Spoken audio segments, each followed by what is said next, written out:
नाराजीची लाट येऊ नये, त्यांनी बंडाचा झेंडा फडकावू नये, म्हणून मोदी जी अशा पद्धतीने बहला फुसला कर बोल सकते हैं, उसमें क्या?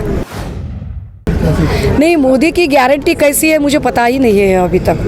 हे लोक म्हणतायत मोदीची गॅरंटी, पण मोदीची गॅरंटी म्हणजे ज्यांच्यावर सिंचन घोटाळ्याचे आरोप केले आम्ही त्याला DCM करू, याला ते मोदीची गॅरंटी म्हणतात की ज्या यवतमाळमधल्या भावना गवळींवर माफिया, डॉन, भ्रष्टाचार वगैरे वगैरे असे आरोप सोमय्यांनी केले, तिलाच आम्ही बहीण बनवू, अशी मोदींची गॅरंटी आहे की ज्या हसन मुश्रीफ, प्रताप सरनाईक, यशवंत जाधव यांच्यावर ढिगाने भ्रष्टाचाराचे आरोप झाले, किंवा ज्या संजय राठोडबद्दल अत्यंत आक्षेपार्ह भाषा, की जी भाषा मी उच्चारूही शकत नाही अशी भाषा भाजपच्या अक्रस्थळ्या बायकांनी वापरली, त्याच संजय राठोडांना पुन्हा सत्तेच्या पंक्तीत सामावून घेणे ही मोदींची गॅरंटी आहे का?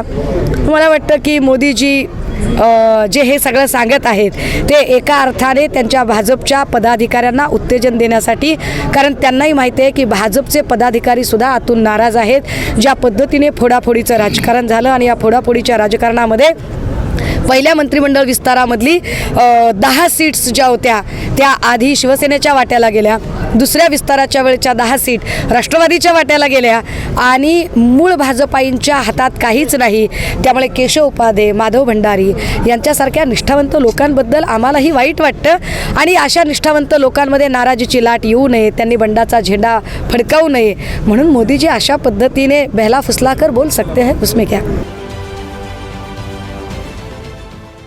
देश विदेशातील प्रत्येक घडामोडींचे लाईव्ह अपडेट मिळवण्यासाठी आता साम टीव्हीच्या सर्व सोशल मीडिया प्लॅटफॉर्मला लाईक, फॉलो आणि सबस्क्राईब करा। तसंच सर्व नोटिफिकेशनसाठी बेल आयकॉन प्रेस करायला विसरू नका।